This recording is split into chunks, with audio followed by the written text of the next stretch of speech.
Pero bago tayo magpatuloy ay pakilike ang ating video. Ganun din ang subscribe button, pati na rin ang bell icon para lagi kayong updated sa mga parating ko pang mga uploads.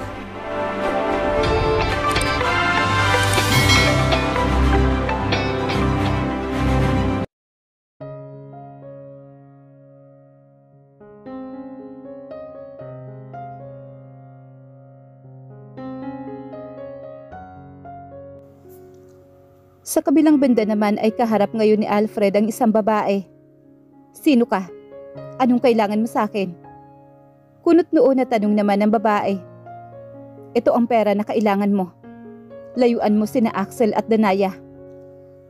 Nagniningning ang mga mata ng babae, pero talagang ang dahilan niya, bigla niyang inakit si Axel. Kailangan niya ng pera. "Hindi magbibigay sa'yo ng pera si De La Cuesta. Kuripot ang lalaking yon. Sana naman, sapat na ang halaga na yan para layuan mo silang dalawa. At hindi naguguluhin pa." Napatingin naman ang babae sa tseke na nasa kanyang harapan. 2 tseke ito at nagkakahalaga ng 5 milyon ang bawat isa. Sobrang-sobra ang pera na ito sa kailangan niya. "Bakit mo ba ito ginagawa?" Tanong naman ng babae kay Alfred. "Hindi mo na kailangang malaman pa." Wika naman ni Alfred at saka siya tumayo para lisanin ang lugar. Alam niyang hindi niya mababayaran ang nagawa niyang kasalanan kina Axel at Danaya sa ginawa niya ngayon, pero masaya siya sa isipin na may nagawa siyang maliit na bagay para sa dalawa. Hindi man siya maintindihan pero lahat ng ginagawa niya ay para protektahan ang mga taong mahalaga sa kanya. Siya si Alfred at maraming bawal sa kanyang pagkatao. Isa na dito ay bawal sa kanya ang umibig. At kahit may isang babae na siyang matagal na minamahal, bawal pa rin niya itong mahalin dahil buhay nito ang magiging kabayaran. Pero aayusin na niya ang lahat. Ayaw na niyang magpagamit pa. At ayaw na niyang may masaktan pa siya na kahit sino sa mga De La Cuesta. Nasa loob siya ng kanyang kotse. Kinuha niya ang kanyang cellphone. "Kailangan ko ang tulong niyo. Tama kayo. Kailangan kong harapin at hanapin kung sino ang kalaban ko para liligaya na rin ako." Wika niya sa kausap na nasa cellphone. "Sobrang kaba ang aking nadarama ngayon. Halos habulin ko na ang oras at nang makarating na kami ng driver na pinadala ng pamilya ni Axel para sunduin ako. Ilang araw pa nga kaming nagkakaayos ni Axel, pero ngayon, sinubok na naman kami ng tadhana. Nadisgrasya daw si Axel habang out of town ito para sa isang business engagement. Nang nalaman ko na aksidente si Axel, hindi ko mapigilan ang mag-alala ng sobra at masaktan sa nalaman. Paano kung malala siya? Paano kung tuluyan na siyang mawala sa akin? Hindi ko yata kayang isipin ang mga bagay na ito. Kasi simula pa lang naming dalawa. Tapos matatapos din kaagad. Hindi pa nga namin nababawi ang mga nasayang na oras. Tapos heto na naman." "Kuya, bakit tayo nandito?" Kunot noon na tanong ko. Pinunasan ko ang luha ko. Kanina pa kasi ako iyak ng iyak. Imbes kasi na sa isang hospital ako dalhin ng driver. Sa isang malaking bahay nga kami inihinto ng kotse. Parang isang mansyon ang tingnan ang bahay dahil sa laki nito. At hindi ako nagkamali. Nakarating na ako sa bahay na ito. "Nasa loob po si Sir Axel, ma'am. Diyan siya nagpapagaling." Sagot nito. "Pumasok na kayo." Agad akong lumabas mula sa kotse at walang pag-alinlangan na pumasok ako sa loob ng malaking bahay. Gusto ko nang makita si Axel. Kailangan kong makita kung ano ang kanyang kalagayan. Nang tuluyan na ako makapasok sa loob, mas lalo ako nagtaka. Umaalingaw-ngaw kasi ang isang awitin. Hindi ako makapaniwala sa nakikita ko. Naglalakad ako ngayon sa isang pasilyo kung saan napapaligiran ng mga pictures ko. Mula nung elementarya ako hanggang sa asawa ko na si Axel. May kuha pa nga ako na natutulog habang nakabuka ang aking bibig. Napaluha ako. Anong ibig sabihin nito? "Axel?" Tanging nasambit ko na makita ko na siya. "This is supposed to be my surprise to you. Habang manliligaw pa lang ako sa'yo. Ito sana ang best part sa panliligaw ko. Kaya kahit sinagot mo na ako at okay na tayong dalawa, gusto ko pa rin ituloy ito sa ibang kadahilanan na. Patuloy lang sa pag-agos ang luha ko habang nakatingin sa kanya. Huminto na ako sa paglalakad. Nakatitig ako ngayon sa kanyang hawak. This is the necklace that I designed. Siya ang nakapurchase nito nun sa bidding. My lost love necklace. Naalala ko kasi dito ang first love ko na nawala sa akin dahil sa kagaguhan ko. 12 years old pa lang ako since una ko siyang nagustuhan. When my family lost our little girl at dumaan sa isang matinding depresyon si Mami. Yun ang mga panahon na kailangan kong magpakatatag para sa mga kapatid ko. Binala ko siyang ligawan sa tamang panahon pero hindi ako nagkaroon ng pagkakataon. Lumapit siya sa akin, agad niyang isinuot sa akin leeg ang kwintas. I don't want to think anymore that you are my lost love. Thank you for coming back. Madamdamin niya ang pagkakasabi. Pinahid niya ang luha ko gamit ng kanyang hintuturo. You are my first love, last, and only love. Wika nito habang sa aking mga mata nakatingin. I'm sorry for everything. With you in my life is always the best achievements that I have.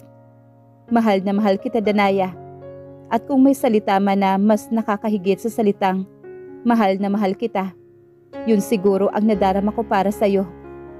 Hindi ko naman napigilan ang aking sarili at tumulo na naman ang mga luha ko.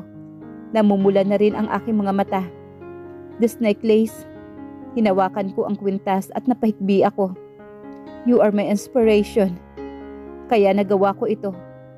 You are my first and only love. How about Alfred? Tanong niya sa akin na nagpakunot naman ng aking noo. What about him? Di ba boyfriend mo siya bago tayo ikinasal? Puno ng kalituhan ang kanyang mga mata sa akin. Kaibigan ko lang siya. Nanligaw siya sa akin noon. Pero hindi ko naman siya sinagot at nanatili lang kami maging magkaibigan. So ako lang ang tanging lalaki na dumaan sa buhay mo. Ako lang ang minahal mo. Paninigurado nito. Iniyakap ko ang aking braso sa kanyang leeg. Sa kasandali kong kinitla ng halik ang labi niya. Ano sa tingin mo? Lumiwanag naman ang mukha niya at malapad siyang napangiti. At agad niyang tinawid ang pagitan ng mga labi naming dalawa. Iniyakap na rin niya ang kanyang braso sa aking baywang. At mas lumalim pa ang aming halikan. Ang tamis ng kanyang labi ay nagdulot sa akin ng ibayong saya. Na parang nasa harapan ko na ang lahat ng kasiyahan sa mundo. Ang makulong sa bisig ni Axel ay siyang langit sa akin dito sa lupa. Isinandal ako ni Axel sa dingding habang iniyakap ko ang aking binti sa kanyang baywang. Sobrang intensidad ang halikan naming dalawa na parang wala ng bukas. Agad na gumapang ang kanyang halik sa aking leeg. Agad kong naramdaman ang masarap na sensasyon at uungol na sana ako nang natigil sa ere ang aking ungol at mabilis kaming napatayo ni Axel sa isa't isa nang biglang bumukas sa malaking pintuan ng bahay. At iniluwa mula doon ang maraming tao. Mga kapatid ni Axel, ang kanyang mga magulang, ang aking mga kaibigan. Pero unti-unti na rin bumabalik sa dati ang samahan namin. At kasama na din dito ang 3 anak namin ni Axel. Kunot noo ako dahil nagpalakpakan silang lahat at isa-isa silang lumapit sa amin ni Axel at binati nila kami. Naisip ko na baka binabati nila kami ni Axel dahil nagkabalikan na kaming dalawa. Ma'am, bakit hindi mo suot ang singsing mo? Tanong naman sa kanya ni Janela habang nakatingin siya sa aking daliri. Napatingin din ang kambal sa aking daliri. Oo nga. Si Jiho saka napaangat ang mukha sa ama. Dad, nasaan ang singsing na binili mo para kay Mami? Naibigay mo na ba sa kanya? Tanong naman ni Jared. Lahat ng taong nakasama namin ngayon ay nakatingin kay Axel at parang nagtatanong ang kanilang mga mata. Sandaling tila nagluding ang isip ni Axel na kung ano ang ibig sabihin ng kanyang mga anak. Napasambunot naman si Axel sa kanyang buhok. Baby, I'm sorry. I'm failed again. Wika nito. Nagsusumamo ang kanyang mga tingin. Napamura naman si Santi. Hindi mo nagawa, bro? Tanong naman ni Sancho. Ang tagal nyo dito sa loob, tapos hindi mo nagawa? Ang torpe mo talaga. Wika naman ni Niculo. Ano ba kasi ang ginawa nyo? Pwede bang alisin mo ang braso mo? Na iba ang sasabihin sana ni Gavin nang napatingin siya kay Santi na nakaakbay. Nanlilisik pa ang kanyang mga mata na parang galit na galit. Oo na, ang possessive mo talaga kuya. Wika naman ni Santi. Next time na makita ko ang braso mo sa balikat niya, puputulin ko yan. Hindi ko na narinig pa ang bangayan ni Gavin at Santi dahil pabigla akong hinila ni Axel papunta sa kung saan at pumasok kami sa isang kwarto. Baby, I'm sorry. Aniya, hindi naman sa nakalimutan ko. Nadala lang talaga ako sa, alam mo na, kanina at hindi ko agad nagawa ang aking plano ngayon. Nanlaki ang aking mga mata nang bigla siyang lumuhod sa aking harapan. Axel, ano ba to? Natigil ako sa iba ko pang sasabihin sana nang tumambad sa aking harapan ang isang maliit na box at nang buksan ito ni Axel, isang diamond ring ang aking nakita. Agad na masa ang aking mga mata habang nakatingin sa lalaking mahal na mahal ko. I couldn't imagine my life without you. Will you marry me again, Danaya? This time, we'll make it right. We'll make it work. And this time, I will be forever. Matagal akong nakasagot sa kanya. Sunod-sunod ang pagsinghot ko dahil sa kakaiyak ngayon. Natupad na ang matagal ko ng pangarap mula nung bata pa ako. Ang yayain ako ng kasal na nag-iisang Axel de la Cuesta. Yes, Axel, I will marry you again. Naiiyak na sambit ko. Pagkatapos niyang isuot sa akin ang singsing, tumayo siya at agad naglapat ang mga labi namin.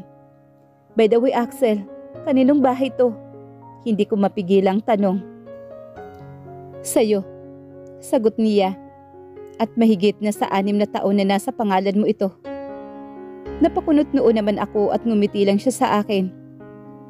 Nakahiga ako ngayon sa kama habang pumapaibabaw si Axel sa akin. Sobrang intense ng halika namin at init na kaming dalawa. Mami, Daddy, nasa loob ba kayo? Boses ng isang kambal kalaunan ay nakarinig na kami ng iba't ibang boses sa labas. Shit baby, ang sakit na ng puson ko. Reklamo naman ni Axel. Doon ka muna sa banyo at gamitin mo muna ang kamay mo. Nakangiti kong suggestion sa aking mahal na mahilig sa. Hindi ko na kayang baguhin ang mga nangyari sa nakaraan. I felt Danaya. Hindi ko na ipakita sa kanya ang pagmamahal ko. Hindi ko na ipakita sa kanya na karapat-dapat ako na maging asawa niya. Kasalanan ko naman talaga ang lahat. Hindi ko dapat isisi sa kahit na sino, kahit na kay Alfred ang naging pagkukulang ko noon. Ako ang nag-iisa na may kasalanan. Mahina ako at agad nagpadala sa mga taong gustong sumira sa aming dalawa ni Danaya. Lahat tayo ay walang karapatan na manakit sa kahit na sino, lalo na sa mga taong sinasabi nating mahal natin. Kakambal sa pagmamahal ay respeto. Respeto na hindi ko naibigay noon kay Danaya at iyon ang pinakamalaking kasalanan na nagawa ko. Hindi lahat ay nabibigyan ng pangalawang pagkakataon. At isa lang ako sa mga maswerteng tao na nakatanggap ng regalong ito at hindi ko sasayangin ang napakahalagang regalo na ipinagkaloob sa akin. Gusto kong maiyak sa sobrang kaligayahan habang nakatingin ngayon sa babaeng mahal na mahal ko. Pero mas pinili ko ang malapad na ngumiti para ipakita sa lahat kung gaano ako kasaya. Ayaw kong umiyak sa araw ng aking kasal dahil ayaw kong masira ang anumang nasimula namin. Mas maganda kung simulan ko ang bagong yugto ng buhay namin ni Danaya ng magandang ngiti, kaya pinigilan ko ang tuluyang mapaiyak. Napakaganda ni Danaya sa suot na wedding gown. Ito na yata ang pinakamasayang araw ng buhay niya. I am going to marry her. Ngayon sa harapan ng lahat. Hindi tulad ko, walang tigil ang pag-agos ng luha ko. Masyado yatang emosyonal ang aking mahal ngayon. Gusto ko siyang lapitan, pero hindi pwede. Kailangan ko siyang hintayin dito sa harapan ng altar. Bigla akong kinabahan nang napahinto siya sa paglalakad. Nagbago na ba ang isipan niya? Hindi ako makapaniwala ngayong araw na to. Naglalakad ako sa aisles. Nakasuot ng damit pangkasal. Naghihintay sa akin ang napakagwapo kong groom sa harapan ng altar. Totoong ikakasal ako ngayon sa tanging lalaki na minahal at pinangarap ko. Hindi ko lubos akalain na matutupad din ang pangarap ko na to. Pangarap ko na to mula pa noong una ko siyang makita. Matagal ng panahon na mag-isa kong hinarap ang dagok ng aking buhay, lalo na nung mga panahon na ipinagbubuntis ko ang kambal. Nag-iisa ako at natatakot. Hindi ko alam kung kakayanin ko bang mag-isang itaguyod ang 2 bata. Pero napagtagumpayan ko yon at napalaki ko sila ng maayos. Tiningnan ko ang kabuuan ng paligid. Puro masasayang mukha ang aking nakikita. Lahat sila ay masaya para sa amin ni Axel. All-important person in my life is present in the happiest day of my life. Well, except sa papa ko. Pero alam ko, masaya siya ngayon para sa akin kung nasaan man siya. Ganun din si Mama Lucy. Pumunta lang dito sa Pilipinas para sa kasal ko. Ang best man naman ni Axel ay si Nicolo. Ang akin naman maid of honor ay si Maureen. Nakita ko rin naman si Alfred na nakatayo sa isang sulok. Kahit hindi pa kami tuluyan nagkakaayos, pero nagpapasalamat ako at dumalo siya sa aking kasal. Tulad ng hiling ko sa kanya, bilang isa siya sa pinakamahalagang kaibigan ko. Lumandas na naman ang maraming luha sa aking mga mata nang napatingin naman ako sa triplets kong anak na nakangiti sa akin. Nandun ang kasiyahan sa kanilang mga mata. Mabuti na lang at waterproof ang makeup ko na gamit. Pinunasan ko ang luha ko gamit ang payong hawak ko. Napahinto ako sa paglalakad. Naninikip ang aking dibdib dahil sa samut-saring emosyon na aking nadarama. I'm so emotional. Axel de la Cuesta, the man who broke me, pero ang tanging lalaki ng bubumuo din sa akin. O sinukuan ko na siya. Kinalimutan ko na ang pagmamahal ko sa kanya. Pero siya pa rin ang sumuko sa akin. He maybe hurt me, but he has proven himself that he deserved my total forgiveness. Alam kong hinding-hindi ko pagsisisihan na pinapasok ko siya muli sa buhay ko. Mahal ko siya. I'm ready to take a chance with him, to have a journey with him, to a lifetime. Napakaganda ng musika. Nang napansin ko ang pagkakahabag sa mukha ni Axel, humugot muna ako ng lakas, saka ako naglakad muli papalapit sa kanya. Ayaw ko namang takutin ang aking groom, baka mahimatay pa siya. Umiiyak akong napangiti sa kanya. Nakangiti si Axel habang pinupunasan ang luha ko. Mabuti na lang at hindi siya umiyak tulad ng gusto ko. I love you so much, baby. Madamdamin niyang sabi, kaya mas lalo akong napaiyak. I love you too. Napangiti siya. Hawak kamay kami na humarap sa pari na siyang magkakasal sa aming dalawa. Danaya, baby. Pinilit ni Axel na wag maiyak, tulad ng ipinangako niya sa araw na ito. Kahit pa naging emotional na rin siya, nang sabihin na niya ang marriage vows niya para kay Danaya. I practiced this last night. Now I forgot all of those words that I memorized by just looking at you. Kasi wala nang ibang pumapasok sa aking isipan, kundi ang katotohanan kung gaano kita kamahal. Mahal na mahal kita. Walang araw sa buhay ko na naalala ko na hindi kita minahal. Alam kong isa akong dakilang torpe. Napangiti sila ni Danaya sa kanyang sinabi. At gago na rin. Thank you for giving me another chance to prove and show you how much I love you. I'm sorry if I can't promise to be a perfect husband to you, because these husbands of yours are not perfect. What I can promise to you is to love you with all my heart and soul. I will honor you. I will respect you. I will support you. Our family will always be my top priority. I will love you endlessly. Mahal na mahal ni Axel si Danaya, at makikita iyon sa mata niya na mahal niya ang bride. Mas lalong napatulo naman ang luha ni Danaya. Nakangiting pinunasan ni Axel ang luha ng asawa gamit ang kanyang hintuturo. Axel, lumanghap si Danaya ng hangin bago siya nagsalita muli. She wanted to speak by heart, kaya on the spot ang marriage vows niya. Sino makapagsasabi na kailangan ko ng perfect husband kung perpekto na yung asawa ko sa kagwapuhan? It's just a joke, kaya nakarinig siya ng bahagyang tawanan. Napangisi din naman si Axel sa kanyang sinabi. I don't want you to be perfect. I just want you to be yourself. I love you, just the way you are. Sunod-sunod pa rin ang pagtulo ng mga luha niya.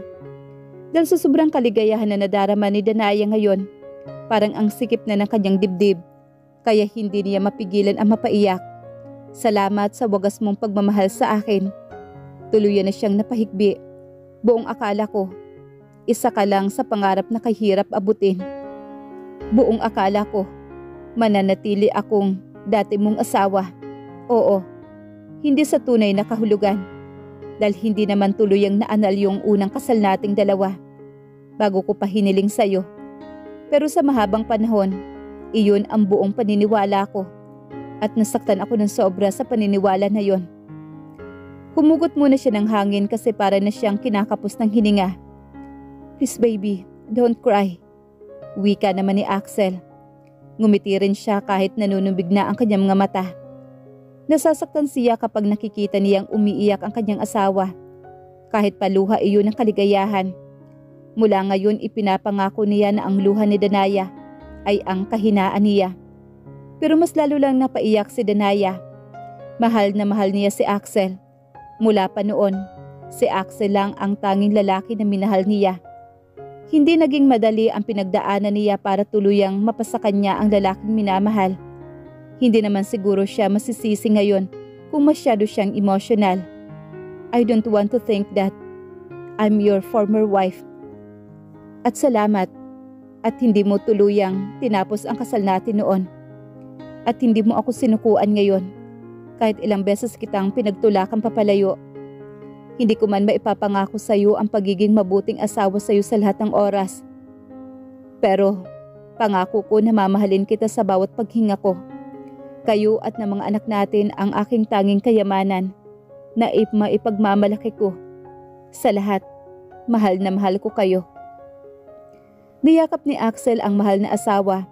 Pagkatapos na sabihin nito ang vows nito, hindi man tuluyang tumulo ang kanyang luha. Pero hindi ibig sabihin nun na hindi na siya naiiyak. Umiiyak ngayon ang puso niya sa sobrang kaligayahan at sa pagmamahal niya sa kanyang asawa. Karamihan sa naging saksi sa kasal nila ni Axel at Danaya ay napapaiyak na rin sapagkat naging saksi din ang mga ito sa pinagdaanan ng dalawa. Praktisin mo na yan, Jiho, kasi pag ikinasal ka, iiyak ka rin. Bulong naman ni Jared sa kakambal na iyakin. Hindi kasi umiiyak si Jared. Hindi siya naiiyak at busy siya sa ibang bagay. Ang dami kasing chicks sa paligid. Buti na lang talaga na kahit bata pa siya, ubod siya ng gwapo. Kaya yun mga babae nang iningitian niya, ngumingiti din sa kanya. Napatingin naman si Jiho sa kakambal dahil sa sinabi nito. Sa kanilang dalawa ito talagang kakambal niya ang may pangit na ugali, habang siya naman ang mas gwapo sa kanilang dalawa. Pag ikaw iiyak ka sa kasal mo, babatuhin kita ng sapatos ko. Wika naman ni Jiho sa kapatid. Lingid sa kaalaman ng mga magulang nila na ngayon ay ikinakasal, nagbabangayan na naman silang dalawa. Close sila at mahal nila ang isa't isa, pero lagi talaga sila nag-aaway. Sa kabilang banda naman, napapaiyak na rin si Maureen habang nakatingin sa kaibigan niya na ikinakasal ngayon. Masakit man isipin na naging bahagi siya sa pasakit nito, pero masaya siya dahil pinatawad na siya nito. Hindi niya napigilan ang sarili at napahaplos siya sa kanyang tiyan. Saka siya napangiti. Gusto na rin niya ang ikasal. Wala pang nangyayari sa ating dalawa, buntis ka na. Bulong naman ni Gio sa kanya. Tumigil ka ngang bakla ka. Bakla? Pag natikman mo ako, tingnan lang natin kung hindi mo ako hahanap-hanapin. Talaga ha? Kaya pala tumakbo ka sa takot nung malaman mo na magkasama tayo sa iisang kwarto nung trip natin noon. Takot mo lang na baka gapangin kita. Mahinang napatawa naman si Maureen. Magkahalo naman ang nadarama ni Alfred ngayon. Masaya siya para sa kaibigan na si Danaya. Sa lahat na nagawa na kasalanan niya dito, sana darating ang araw na mapatawad siya nito. Sana darating ang araw na tuluyan na rin siyang makalaya mula sa multo na nakaraan ng mga magulang niya at ng mga De La Cuesta brothers at malaya siyang mahalin ang gusto niyang mahalin. Napako ang paningin niya sa isang babae at umigting ang panga niya nang nakita na nakikipagtawanan ito sa isang lalaki na kaibigan din nila. Lagot ito sa kanya mamaya. Sino nagsabi dito na pwede itong makipagtawanan sa iba? Pagkatapos sabihin ng pare na officially legally married na sina Danaya at Axel, they sealed their marriage with a passionate kiss with each other. Paglabas nila sa tuluyan sa simbahan, agad na nag-umpukan ang mga babae na gustong makasalo ng bulaklak na hawak ng bride. Tumalikod si Danaya at nakangiti habang inihahagis ang bulaklak patalikod. At napasigaw naman sa sobrang pagkabigla ang nakasalo sa bulaklak. At silang lahat ay napatingin kay Maureen. Napangiti si Danaya. Si Maureen ang susunod na ikakasal. Excited na siya para sa kaibigan. Ano nga ba ang susunod na kasalan? Siyempre punta muna sa reception para sa kainan. Kaya lang sa ibang kainan ang gusto naman ni Danaya at Axel ngayon. Kaya imbes na sa reception sila dumiretso, sa yates sila ni Axel dumiretso para sa isang linggo nilang honeymoon sa dagat. Bahala na ang mga kapamilya nila na asikasuhin ang kanilang mga bisita. Mabuti na lang at nakapagpaalam na sila sa triplets nilang mga anak in advance at naihabili na nila ang mga ito. Pareho na kasi silang hindi makapaghintay. Gutom na kasi sila dahil mahigit na 1 buwan mula nang huli sila nagkainan. Medyo nangangayayat na nga sila. Lagot ka sa akin. Yung pagkakasabi naman ni Axel sa mahal na asawa pagkatapos niya itong maingat na inilapag sa kama. Come on, ang dami mo namang satsat. Pilyading na pangiti naman si Danaya. At wala ngang sinayang na oras si Axel. Agad niyang pinasadahan ang kanyang asawa. At siniil ng halik sa labi ang mahal na asawa na sinuklian naman ito. Agad ng kasing intensidad. Sa wakas ang espesyal na bulaklak ni Danaya na pwede na din namang pagkain. Nadidiligan na rin muli ng tanging tagapagdilig niya.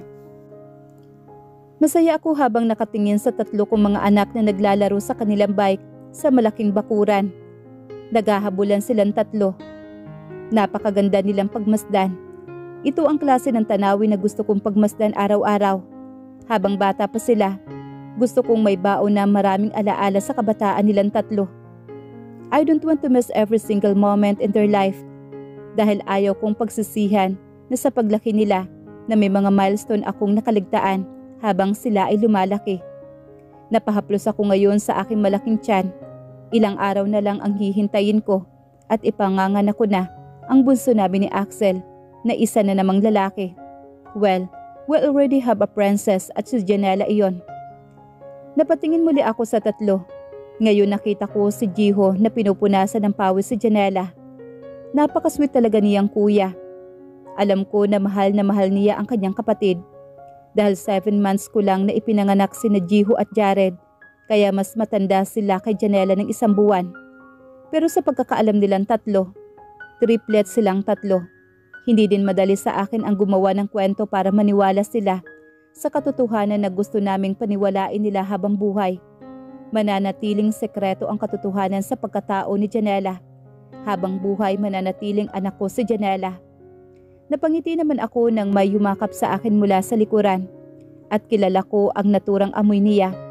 I am now 3 years happily married to my perfect husband but lovingly husband. Gusto ko sila nakikita ng ganito araw-araw.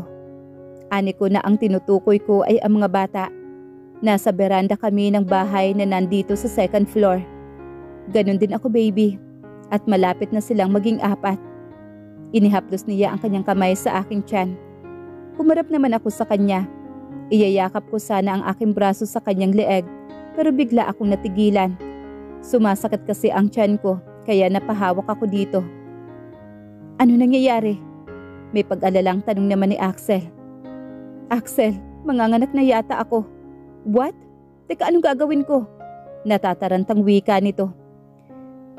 Axel, tawag ko sa kanya.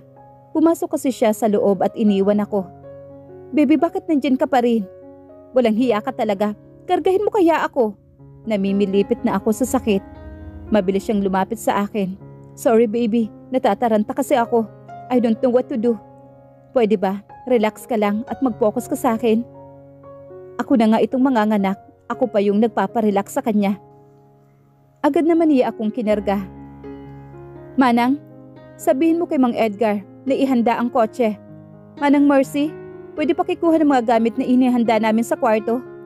Si Axel habang pababa siya ng hagdanan nakarga ako.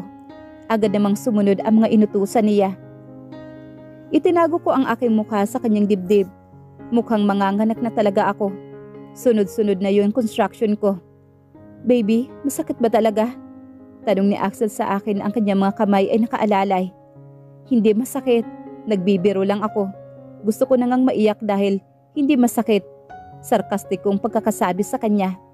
Nasa loob na kami ng kotse. Ang family driver namin ang nagmamaneho.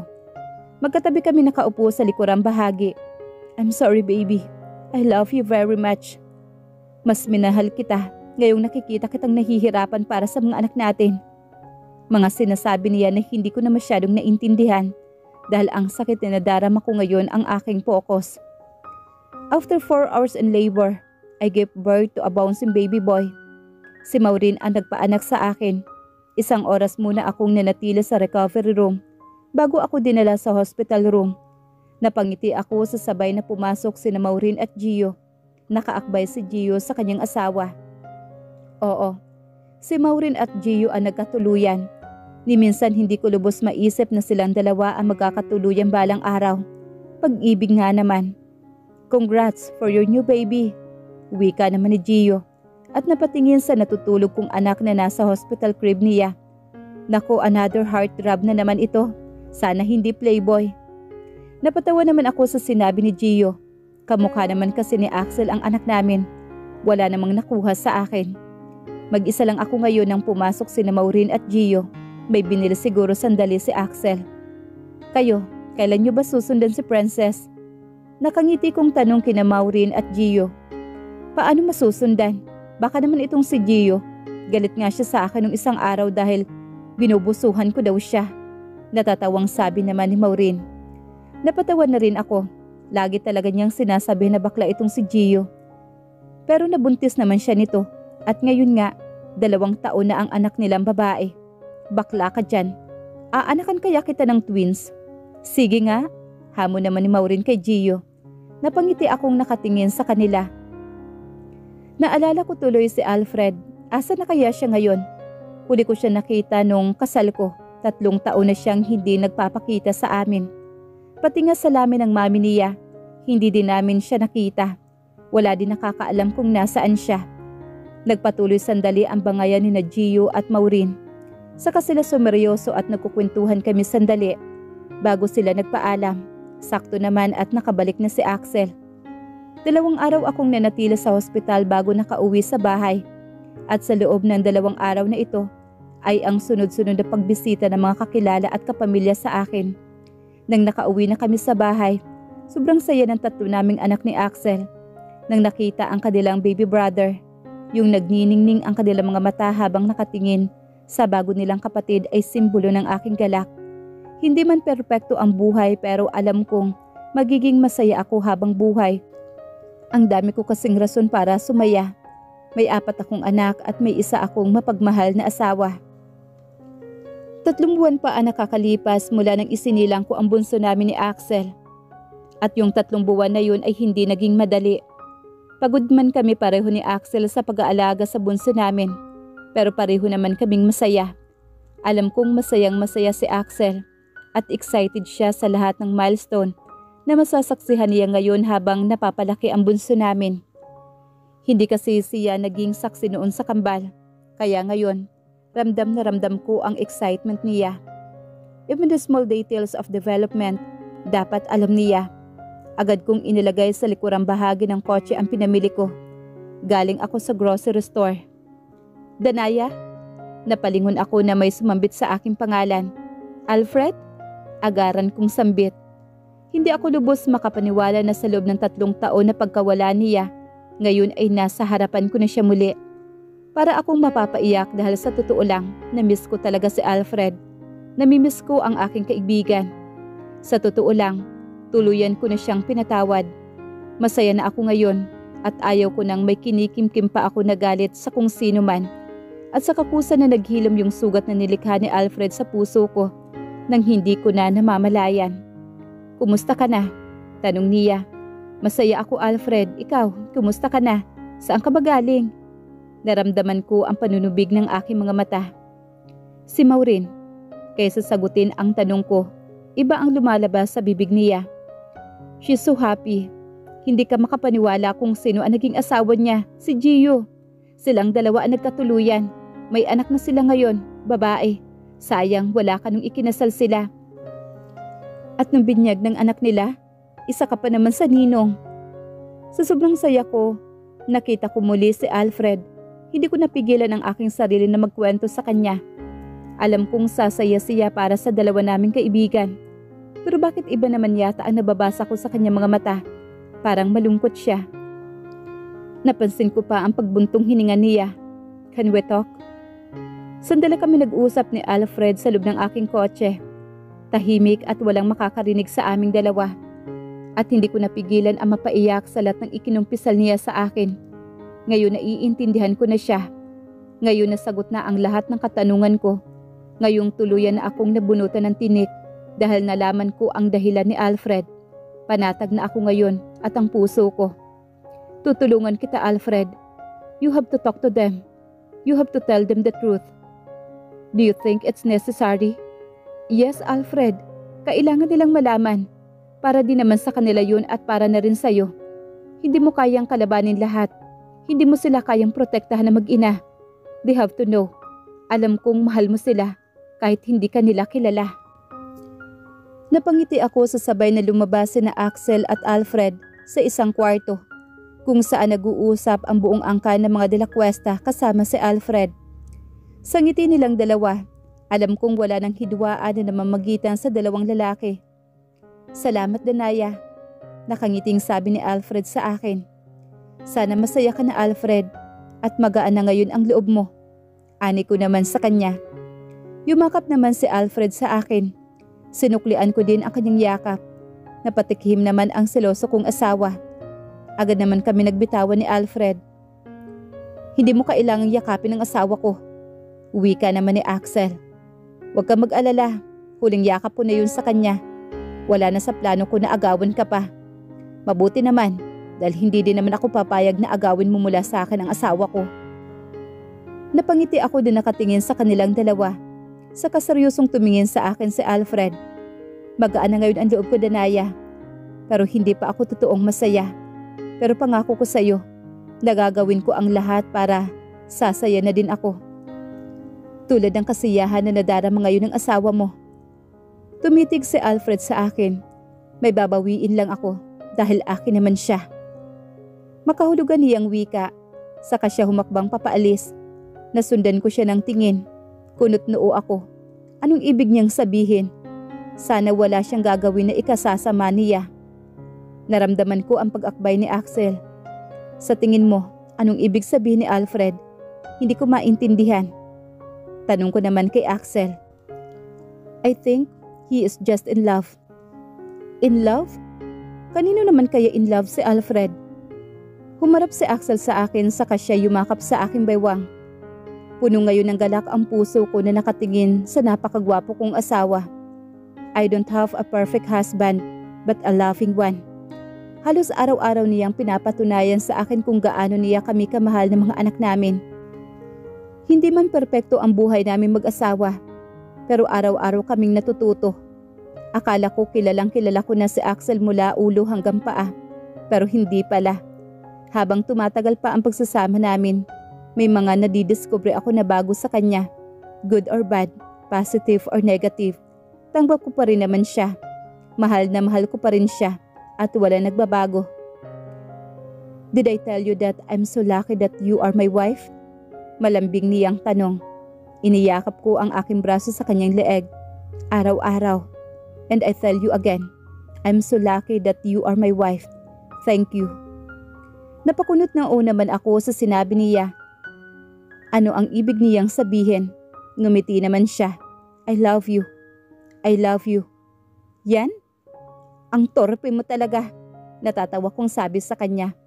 Guwapo naman ako. Oo na. I love you very much. Hinalikan niya ako sandali sa aking noo. I love you too. Puno ng pagmamahal ang puso ni Axel habang nakatingin siya sa kanyang asawa. Habang tumatagal ang pagsasama nila ng kanyang asawa, mas lalo namang tumitindi ang pagmamahal niya dito.